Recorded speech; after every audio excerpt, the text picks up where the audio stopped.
आज हम बात करेंगे आत्म परिचय की। जब तक आत्म का अर्थात स्वयं अपना परिचय नहीं होता, तब तक हमारे पास आत्मविश्वास नहीं हो सकता। परंतु अपनी पहचान करने का क्या अर्थ होता है, कभी विचार किया है?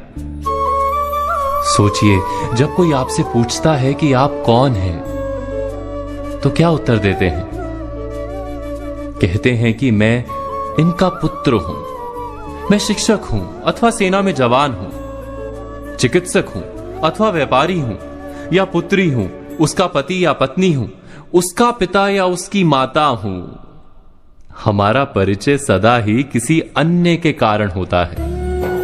हम स्वयं को समाज की दृष्टि से देखते हैं, और यदि हमारी पहचान लोग देते हैं तो हमारे विचार अपने किस प्रकार हो सकते हैं? विचार यदि अपने नहीं होते तो आत्मविश्वास किस प्रकार हो सकता है? आत्म परिचय के लिए हमें स्वयं अपने आप से पूछना होगा कि हम कौन हैं। किंतु प्रथम तो हमारा मन वही कहेगा जो हम दूसरों से कहते हैं। समाज की दी हुई पहचान को छोड़कर कुछ गहराई से विचार करेंगे तो क्या उत्तर मिलेगा? अवश्य हमारा मन कहेगा कि मैं वो हूं जो पर्वत की चोटी पर पहुंचेगा, या समुद्र तैर जाएगा, कोई महान कार्य करेगा, सत्ता प्राप्त करेगा, बहुत बहुत धन प्राप्त करेगा, सभी लोगों का नेता बनेगा, सबके द्वारा पूजा जाएगा। अर्थात हमारा मन सदा ही हमारी पहचान बनाता है हमारी इच्छाओं से। हमारी इच्छा ही हमारे जीवन की व्याख्या बनी रहती है। हमने जाना कि हमारा मन सदा ही हमारी पहचान हमारी इच्छाओं से बनाता है, लेकिन इच्छा या ख्वाहिश तो उसे कहा जाता है जो कभी पूर्ण भी नहीं होती और बदलती भी रहती हैं।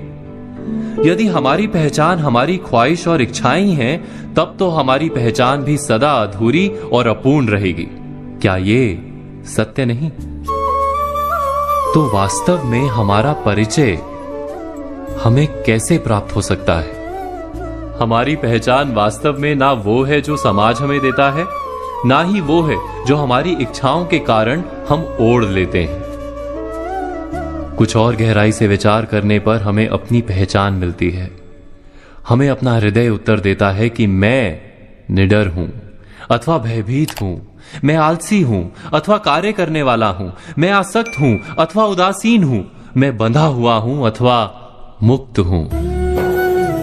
वास्तव में हमारा सच्चा परिचय हमारे हृदय की भावनाएं हैं, क्योंकि हमारे सारे कार्य, हमारे सारे निर्णय, हमारी सारी सफलता और निष्फलता हकीकत में हमारी भावनाओं से निर्मित होती हैं।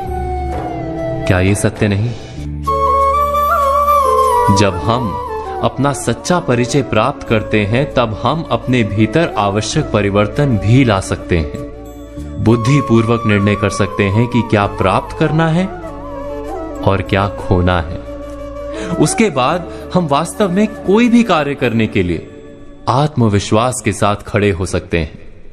अर्थात जब स्वयं अपनी सच्ची पहचान हमें प्राप्त होती है, तभी सच्चा आत्मविश्वास भी जन्म लेता है, और आत्मविश्वास ही जीवन की कुंजी है।